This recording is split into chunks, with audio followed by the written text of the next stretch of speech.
नमस्कार, म सूर्य। आज पनि हामी आइपुगेका छौँ केही जानकारीमूलक कुराहरू गर्नको लागि। आज हामी कुरा गर्नेछौँ विद्युत फायरको बारेमा अथवा विद्युतबाट लाग्ने आगो अथवा इलेक्ट्रिकल फायर। हामी सबैलाई थाहा भएकै कुरा हो, विद्युत एक ऊर्जा हो जुन तार, ब्याट्री, जेनेरेटर, पावर प्लान्टबाट उत्पादन हुन्छ। यो एक इलेक्ट्रोनको बहाइ हो जसले बल्ब बाल्न, मेसिन चलाउन, घर कार्यालयहरू चलाउन मद्दत गर्दछ। बिजुली अथवा विद्युत एकदमै आवश्यक कुरा हो जुन दैनिक जीवनका सबै कामहरू गर्नको लागि, जस्तै लाइट, खाना पकाउन, पानी तान्न, मोबाइल चार्ज गर्न, हामी सबै विद्युतमा नै निर्भर भएका हुन्छौँ। त्यस्तै उद्योग, अस्पताल, यातायात, सञ्चार, सुरक्षा प्रणाली सबै बिजुली बिना चल्दैन। यो आधुनिक जीवनको आधारभूत आवश्यकता हो। अब हामी कुरा गरौँ विद्युतीय आगो अथवा इलेक्ट्रिकल फायर भनेको के हो। जुन विद्युतको कारणबाट आगो लाग्दछ यसलाई इलेक्ट्रिकल फायर अथवा विद्युतीय आगो भन्ने गर्दछौँ। जसका मुख्य कारणहरूमा सर्ट सर्किट, ओभरलोड, धेरै उपकरणहरू एउटै सर्किटमा प्रयोग गर्नु भनेको मतलब धेरैवटा प्लगहरू एउटै सर्किटमा लगाउनु, खराब तार अथवा लुज र चर्किएको प्लगहरू प्रयोग गर्नु, पानी परेर तार बिग्रनु, गलत मर्मत अथवा गलत प्रयोग गर्नु आदि विद्युत फायरका कारणहरू हुन सक्छन् अथवा यस कारणबाट आगो लाग्न सक्दछ। अब हामी कुरा गरौँ इलेक्ट्रिकल आगोबाट कसरी बच्न सकिन्छ। जस्तै तार, प्लग, सर्किट आदि समय समयमा जाँच गर्नुपर्दछ। एउटै मल्टिप्लगमा धेरै उपकरणहरू जोड्नु हुँदैन। भिजेको हातले स्विच छुनु हुँदैन।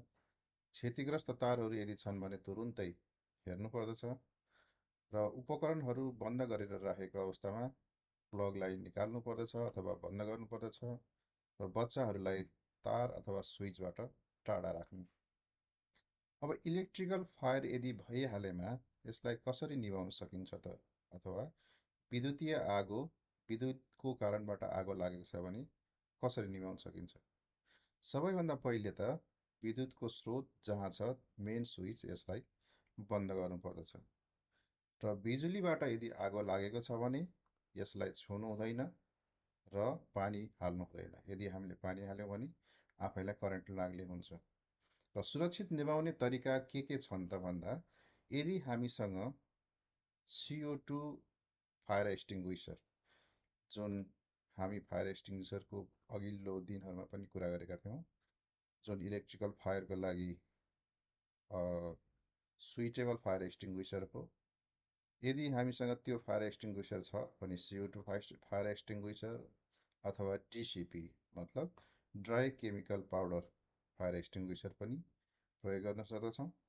र बिजुली काटेपछि मात्र हामी पानी प्रयोग गर्न सक्छौँ। यदि बिजुलीको मेन स्विच कट अफ गऱ्यौँ भने हामी पानी प्रयोग गर्न सक्दछौँ यदि यो क्लास A फायर अथवा काठ, पेपर, कपडा आदिमा लागेको आगो छ भने। र आगो ठुलो भयो भने तुरुन्तै फायर डिपार्टमेन्टलाई बोलाउनु पर्दछ। यसको लागि ढिलो गर्नु हुँदैन। र अन्तमा इलेक्ट्रिकल फायर अथवा विद्युतीय आगोबाट यदि कोही घाइते भएको छ भने कसरी यसलाई उपचार गर्न सकिन्छ भन्ने कुरा गरौँ।